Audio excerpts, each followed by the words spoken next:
여러분 안녕하십니까? 당신의 목표는 가까이에 있나요? 도달해야 할 길이 멀다면 한 걸음 한 걸음 꾸준히 나아가도록 합시다. 지금부터 경영경제 상식 문제를 시작하도록 하겠습니다. 1번. 재화의 소비량이 증가할수록 재화에서 얻는 효용은 점차 감소한다는 법칙을 무엇이라고 할까요? 정답은 한계 효용 체감의 법칙이라고 합니다. 한계 효용 체감의 법칙은 배가 고플 때 처음 떡 한 개는 크나큰 만족감을 주지만 계속 먹게 되면 배가 부르게 되고 맛에 대한 만족감, 즉 효용도 점차적으로 줄어든다는 말이 되겠죠. 두 번째, 제품 가격에서 거품을 제거하고 무분별한 할인을 지향하는 제도를 무엇이라 할까요? 정답은 그린 프라이스입니다. 높은 가격을 책정해 놓고 수시로 세일을 하는 판매 방식에서 벗어나 처음부터 합리적인 가격을 책정하여 특정 정해진 기간에만 세일을 하는 제도입니다. 제조, 유통업체와 소비자 간의 신뢰도를 회복하고 경제의 투명성을 더 높인다는 장점을 가지고 있습니다. 그린 프라이스 기억하도록 합시다. 세 번째, 제조업자가 판매 가격을 결정하는 것이 아니라 최종 판매업자가 그 가격을 결정하고 표시하는 제도를 무엇이라 할까요? 네, 정답은 오픈 프라이스입니다. 오픈 프라이스의 장점은 판매자의 입장에서는 다른 판매자보다 저렴한 가격 책정으로 소비자를 유인할 수 있다는 장점이 있겠죠. 소비자의 입장에서는 판매자 간의 경쟁으로 인한 가격 인하 혜택을 볼 수 있다는 장점이 있습니다. 단점으로서는 소비자는 실제 매장에 가지 않고서는 상품의 가격을 알 수 없다는 거죠. 즉 정가가 처음부터 정해진 것이 아니기 때문에 그렇습니다. 두 번째, 판매자가 폭리를 취할 경우 다른 판매업자를 비교하지 않고서는 손해를 볼 확률이 많습니다. 세 번째로는 생산자 가격이 없기 때문에 다른 생산자 간 가격과 상품을 비교해서 평가하기가 어렵다는 단점이 있습니다. 네 번째, 가격에 변화가 있을 때 수요의 반응에 비해 공급이 지체되어 일어나는 현상을 설명하는 이 이론은 무엇일까요? 네, 정답은 거미집 이론이 되어집니다. 일반적으로 수요는 가격의 변동에 따라 즉각적인 반응을 보이지만 공급은 반응이 나타나는데 일정한 시간이 필요합니다. 그러므로 균형 가격으로 이동하는 과정이 그래프상으로 거미집과 같이 보여 붙여진 이름이 바로 거미집 이론이 되어집니다. 농산물은 폭락과 폭등을 반복하면서 수급의 균형을 찾아갑니다. 그래프를 보게 되면은 가격이 높았을 때 공급이 많아지는 현상이 일어납니다. 그러면 가격은 자연스럽게 떨어지게 되죠. 떨어지면은 수요가 디맨드가 서플라이보다 더 많아지기 때문에 자동으로 가격이 다시 상승하게 되어집니다. 가격이 상승하게 되어지면 다시 초과 공급이 발생하게 되어지죠. 초과 공급이 발생되어지면은 또 가격이 떨어지게 되어지죠. 가격이 떨어지게 되어지면 다시 수요가 증가하게 되어지죠. 이와 같은 과정으로 균형 가격을 찾아가는 것이죠. 이와 같은 그래프의 모양이 마치 거미줄과 같이 생겼다 하여 거미집 이론이라고 이름을 붙이게 되었습니다. 다섯 번째, 납세 의무자와 조세 부담자가 일치하는 조세를 직접세라고 합니다. 그렇다면 납세 의무자와 조세 부담자가 다르고 상품에 세금이 포함되어 있으며 세금의 부담을 최종 소비자가 부담하는 이러한 형태의 조세를 무엇이라고 할까요? 네, 정답은 간접세가 되어집니다. 직접세로는 소득세, 사업세, 증여세, 상속세, 종합부동산세 등이 있는데요. 이와 같은 세는 실질적으로 소득을 얻는 사람이 세금을 부담하게 되어지고 또 납세를 하게 되어집니다. 간접세로는 부가가치세, 주세, 인지세, 개별소비세 등이 있는데요. 이를 구매하는 최종 소비자가 그 세금을 부담하는, 그리고 판매자나 생산자가 그 세금을 대신 납부해주는 납세자와 담세자가 서로 일치하지 않는 형태의 조세를 우리는 간접세라고 합니다. 여섯 번째, 기업이 이익의 일정 부분을 배당, 투자, 임금 인상에 사용하지 않으면 과세하는 제도를 무엇이라 할까요?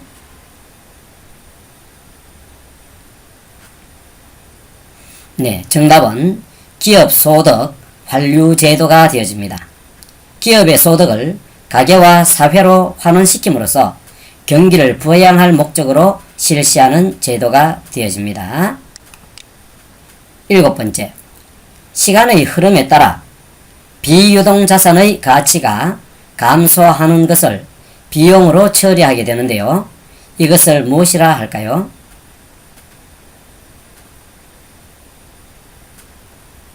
네, 정답은 감가상각비라고 합니다. 건물, 기계, 자동차 등은 매년 소모되어 가치가 소멸하게 되어집니다. 이러한 것을 비용으로 처리하는 것을 감가상각비라고 합니다.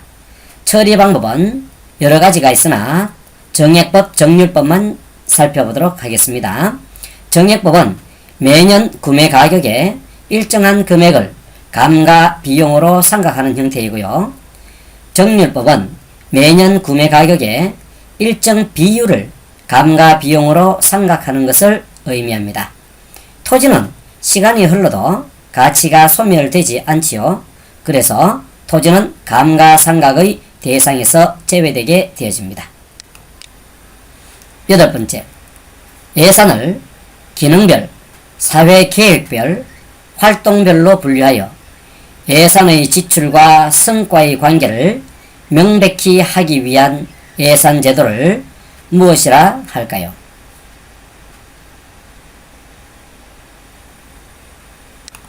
네, 정답은 성과주의 예산 제도가 되어집니다. 옛날에는 필요 품목별에 따라 예산을 편성했는데 성과주의 예산 제도는요, 정부에서 수행하고자 하는 사업이 무엇인가, 이것을 중심으로 예산을 편성하므로 정부의 사업과 예산과의 관계가 명백해집니다.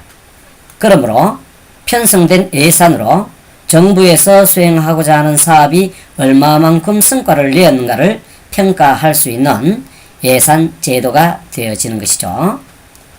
아홉 번째, 일정 기간 영업 과정에서 수익과 비용이 일치하여 이익이 제로가 되는 시점을 무엇이라 할까요?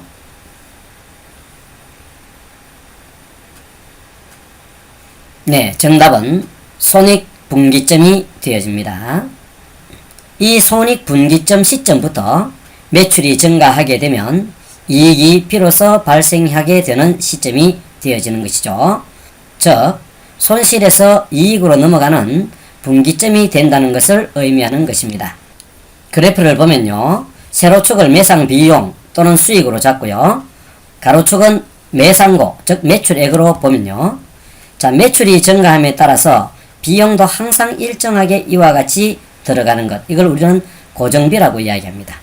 매출의 증가에 따라 비용이 같이 증가하는 이 비용을 우리는 변동비라고 이야기를 합니다.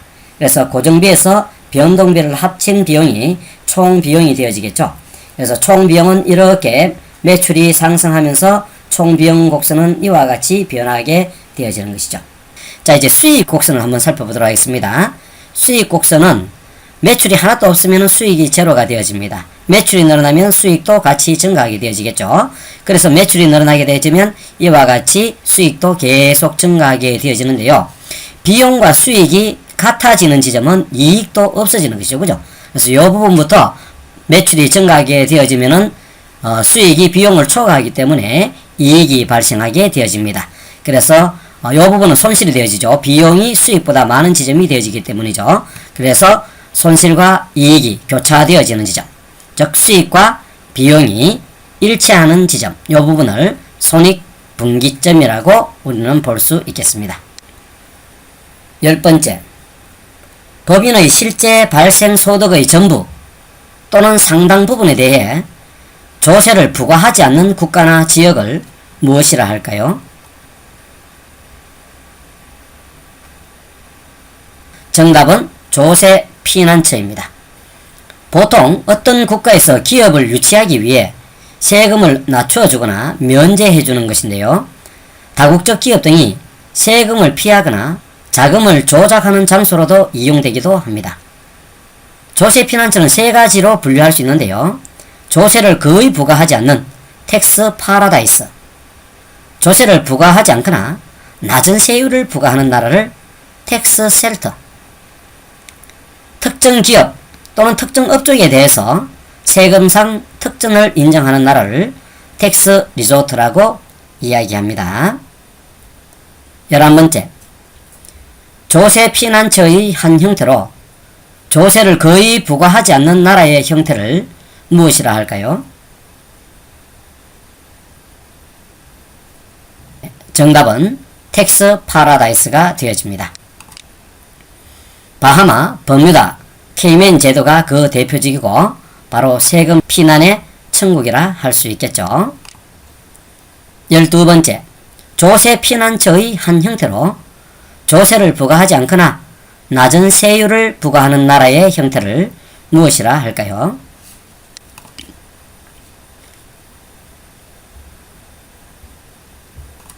네, 정답은 텍스 셀터라고 합니다. 셀터는 보호, 피난처란 말이 되어지죠. 그래서 홍콩, 라이베리아, 파나마 등이 대표적인 국가가 되어집니다. 13번째, 조세 피난처의 한 형태로 특정 기업이나 특정 업종에 대하여 세금상 특전을 인정하는 나라의 형태를 무엇이라 할까요?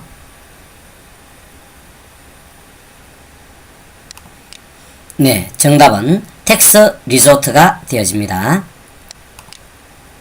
리조트는 의존한다, 휴양지 등의 뜻도 있는데요. 특정한 업종, 특정 기업의 의존도가 높다는 것이겠죠. 그죠? 그러한 업종이 그 나라에 특별히 필요하다든지 대기업, 특정 기업, 이런 기업들이 들어와서 고용을 많이 창출하는 기업에 대해서는 세금의 특전을 인정하는 그런 나라를 텍스 리조트라고 할 수 있는데요. 룩셈부르크, 네덜란드, 스위스 등이 그 대표적인 나라가 되어집니다. 14번째, 소득이 증가할수록 수요가 감소하는 재화를 무엇이라 할까요?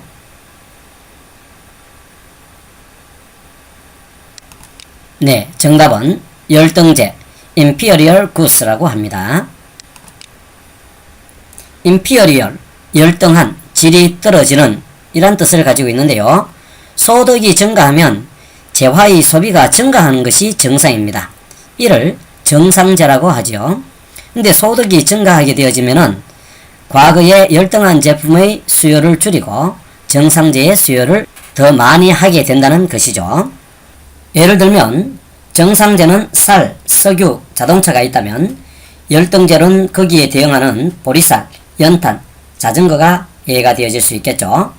소득이 증가하면 옛날에 보리쌀을 먹던 사람들이 쌀을 먹게 되므로 보리쌀의 수요가 줄어든다.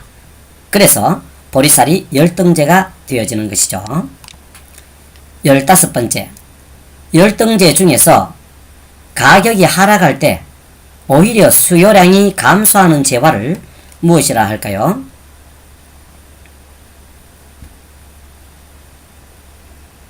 네, 정답은 기펜제라고 이야기합니다. 기펜스 구스라고 합니다. 경제학자 로버트 기펜의 이름을 따서 붙여진 이름인데요.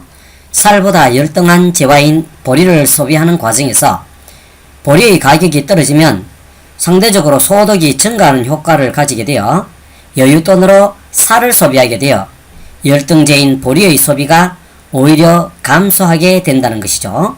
바로 경제학자 로버트 기펜의 이름을 따서 기펜제라고 이야기합니다. 16번째, 비용을 지불하지 않아도 자유롭게 사용할 수 있는 재화를 무엇이라 할까요?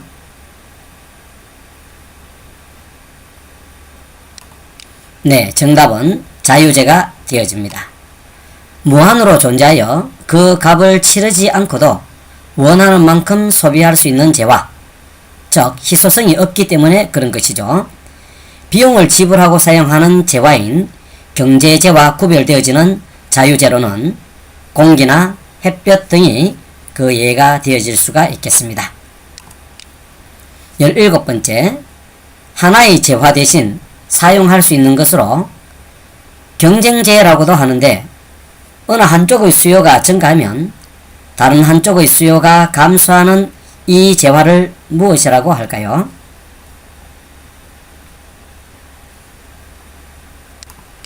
네, 정답은 대체재가 되어집니다. 홍차와 커피, 버터와 마가린 같은 제품이 대표적인 예인데요. 홍차의 소비가 늘어나면 상대적으로 커피의 소비는 줄어들게 되겠죠. 버터의 수요가 늘어나면 마가린의 수요가 줄어드는 것이 되어지는 것이죠. 18번째, 따로 사용할 때보다 함께 사용할 때 효용이 커지는 재화로서 한쪽 재화의 수요가 증가하면 다른 쪽의 재화의 수요도 증가하는 이 재화를 무엇이라 할까요? 네, 정답은 보완재가 되어집니다. 버터와 빵, 커피와 설탕 등이 그 좋은 예가 되어지겠죠. 항상 언제나 그 자리에서 묵묵히 자기의 역할을 다할 때 비로소 자기가 원하는 자리에 서게 되어집니다. 작은 한 걸음을 내디딘 지금 이 순간 당신은 바로 승리자입니다. 대단히 고생 많이 하셨습니다.